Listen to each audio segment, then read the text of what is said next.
தொடர்ந்து அவர்கள் அந்த உதயநிதியுடைய இல்லம் அமைந்தக்கூடிய சன்ரைஸ் அவென்யூ முன்பாக திரண்டு காவல்துறைக்கு எதிரான முழக்கங்களை எழுப்பக்கூடியதும் பார்க்க முடிகிறது. தொடர்ந்து உதயநிதி அவருடைய தனி உதவியாளர் செந்திலுடன் காவல்துறை பேச்சுவார்த்தை நடத்தாங்க. முன்னாள் அமைச்சர் மா சுப்பிரமணியன் இருந்தார், உதயநிதியுடைய மனைவி கிருத்திகா உதயநிதி இருந்தார். இவருடன் இந்த பேச்சுவார்த்தை என்பது காவல்துறை முதற்கட்டமாக நடத்தி முடித்திருக்கிறார்கள். தொடர்ந்து இந்த பேச்சுவார்த்தைக்கு பிறகாக காவல்துறையினுடைய நிலைப்பாடு என்னவாக இருக்கும் என்பது தெரிய வரும்.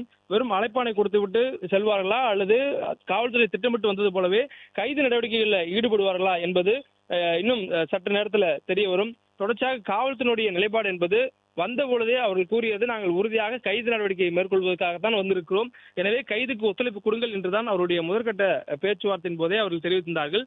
இப்படியான சூழல்ல காவல்துறையினுடைய இந்த கைது நடவடிக்கைக்கு ஒத்துழைப்பு கொடுக்க முடியாது என்று கூறி திமுகவினர் திரண்டிருக்கக்கூடியதும் பார்க்க முடிகிறது.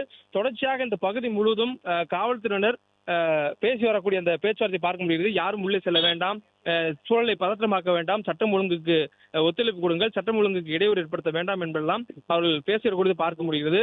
மேலும் உதயநிதியை உடனடியாக வந்து கைதாக சொல்லுங்கள், அவர் கைதானால் எந்த ஒரு பிரச்சனையும் இல்லை, சட்ட ரீதியாக நடந்துக்கலாம் என்றெல்லாம் காவல்துறை பேச்சுவார்த்தை நடத்துகிறார்கள்.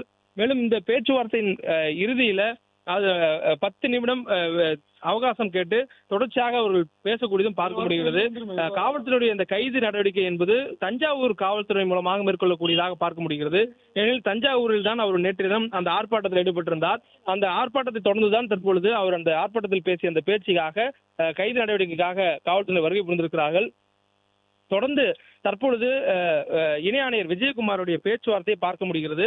அவருடைய இந்த பேச்சுவார்த்தைக்கு பிறகாக காவல்துறையினுடைய அந்த கைது நடவடிக்கைகளை மேற்கொள்வார்கள் என்றும் சொல்லப்படுகிறது. ஏனெனில் அவர் பேசும்பொழுது ஒரு 10 நிமிடங்கள் அவகாசம் வேண்டும் என்று கேட்டதாக சொல்லப்படுகிறது உதயநிதி தரப்பிலிருந்து.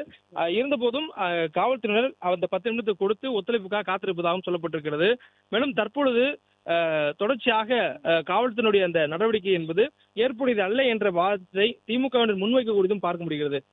ஏனெனில் போலீசாருடைய அந்த தடுப்புகள் எல்லாம் மீறி உதயநிதி வீட்டை நோக்கி உள்ளே சென்றக்கூடிய திமுகவினர் காவல்துறைக்கு எதிராக தங்களுடைய முழக்கங்களை எழுப்பியிருக்கிறாங்க. மேலும் இந்த கைது நடவடிக்கைக்காக காவல்துறை வந்திருப்பதே ஒரு அரசியல் பழிவாங்கும் நடவடிக்கையாகத்தான் பார்க்கப்படுகிறது என்றெல்லாம் திமுகவினர் காவல்துறையுடைய இந்த நடவடிக்கை குறித்து சொல்லக்கூடியதும் பார்க்க முடிகிறது. அதற்கு அவர் சொல்லக்கூடிய கருத்துகள், நேற்று தினம்தான் இந்த போராட்டம் என்பது நடைபெற்றது, நேற்று தினம்தான் அவர் பேசியிருந்தார், நேற்று இந்த புகார் கிடைக்கப்பட்டிருக்கிறது, 24 மணி நேரத்துக்குள்ளாக ஒரு வழக்கு பதிவு செய்யப்படுகிறது என்றால் அந்த வழக்கு யாருக்கு எதிராக பதிவுபட்டிருக்கிறதோ அவருக்கு அந்த குறிப்பானையோ அல்லது விசாரணைக்கு வரும்படியான ஒரு அழைப்பானையோ இல்லாமல் தொடர்ச்சியாக ஒரு கைது, நேரடியாக கைது என்பதெல்லாம் ஏற்றுக்கொள்ள முடியாததாக இருக்கிறது என்று காவல்துறையிடம் திமுக எடுத்து சொல்லக்கூடிய பார்க்க முடிகிறது.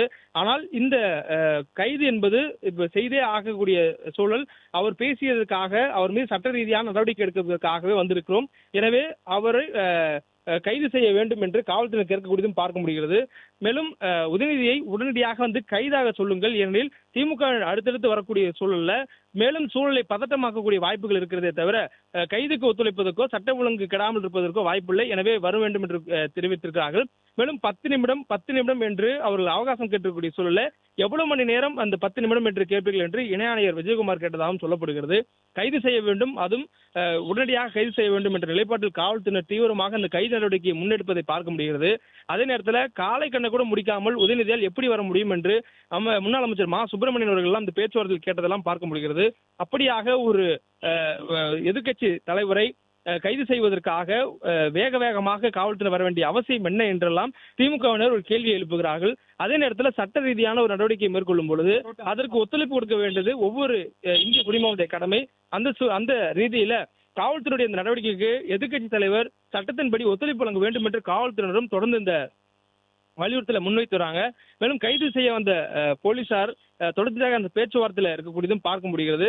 மேலும் அடுத்த கட்டமாக அவர் கைது செய்து அதன் பிறகு அவர் தஞ்சாவூர் அழைத்து செல்வார்கள் என்றும் சொல்லப்பட்டிருக்கிறது. குறிப்பாக இந்த வழக்கு தஞ்சாவூரினுடைய காவல் நிலையத்தில் பதிவு செய்யப்பட்ட வழக்கு என்பதனால தஞ்சாவூருக்கே அவர் அழைத்து செல்லப்படுவார் என்றும் சொல்லப்படுகிறது. மேலும் இணை ஆணையர் விஜயகுமார் அவர்கள் இந்த விவகாரத்தை சுமூகமாக முடித்துக் கொள்வதற்காக காவல்துறைக்கு ஒத்துழைப்பு வழங்க வேண்டும் என்பதற்காகவே பேச்சுவார்த்தை நடத்தி வருகிறோம், எங்களை கட்டாய கைது செய்வதற்கு நிர்பந்திக்க வேண்டாம் என்ற ஒரு பேச்சுவார்த்தை ஈடுபட்டதாகவும் சொல்லப்படுகிறது. அதுவும் குறிப்பாக உதயநிதி அவர்களை கைதாக சொல்லுங்கள், சட்டத்தின் ரீதியாக அவருக்கு கைதுக்கு ஒத்துழைப்பு கொடுக்க சொல்லுங்கள் என்றெல்லாம் அவர் கேட்கக்கூடியதை பார்க்க முடிகிறது. 10 நிமிடம் என்று எவ்வளவு மணி நேரம் காவல்துறையினர் காக்க வைப்பீர்கள் என்றெல்லாம் காவல்துறையினர் அவர்களிடம் பேச்சுவார்த்தை நடத்தி வரக்கூடியதும் பார்க்க முடிகிறது.